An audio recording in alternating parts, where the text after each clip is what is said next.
সম্মান চাওয়ার জিনিস নয়, সম্মান সেই পায় যে সম্মানের মতো আচরণ করতে জানে। আজ একটি গল্প, একটি গ্রামের 4 ভাইয়ের আর ভুলে যাওয়া সম্পর্কের। একটা ছোট শান্ত গ্রাম। সেই গ্রামে থাকত 4 ভাই। ভাইদের মধ্যে একজন ছিল বড়, কিন্তু বড় হওয়ার মানে যে কি সে কখনো তা বুঝতে পারেনি। তার স্বভাব ছিল রাগী, খিটখিটে। যে কোনো ছোট বিষয়েই গালাগালি করত, হাত তুলতে চাইত, আর নিজের রাগ দিয়ে চারপাশের মানুষকে কষ্ট দিত। ভাইদের মনে সব সময় একটা প্রশ্ন, দাদা বলে কি শুধু বয়স বড় হওয়াকেই বলে? কারণ বাস্তবে সে কখনোই দাদা হিসেবে দায়িত্ব নেননি, শান্তভাবে বুঝিয়ে বলেননি, ভুল হলে পাশে দাঁড়িয়ে ধরেননি। বরং সুযোগ পেলেই অপমান করেছে, গালাগালি করেছে। যে পরিবারের বৌমা চুপচাপ বলেছিল, দাদা হলে কি দায়িত্ব থাকে না? ভুল হলে বোঝানো নেই?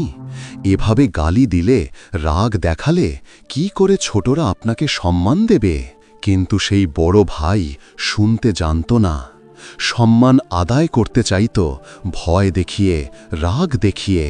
সে বুঝত না সম্মান রাগে পাওয়া যায় না, সম্মান আচরণে জন্মায়। ফলে কি হলো?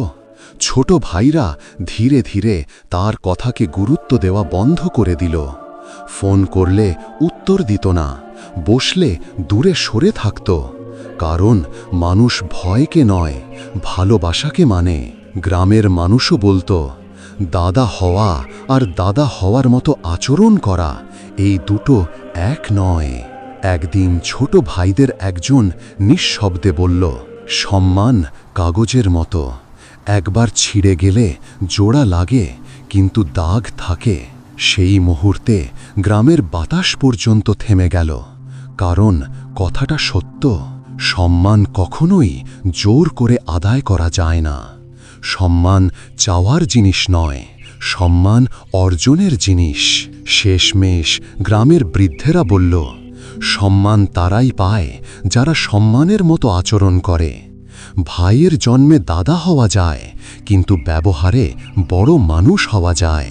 গ্রামের মানুষও বলল, এটাই জীবনের শিক্ষা। যে সম্পর্ককে ভালোবাসে, যে ভুল হলে পাশে দাঁড়িয়ে ঠিক করে, যে কথায়, ব্যবহারে, আচরণে সম্মান দিতে জানে, সম্মানও তার দিকেই ফিরে আসে। গল্পটি ভালো লাগলে লাইক, কমেন্ট ও শেয়ার করতে ভুলবেন না। ধন্যবাদ।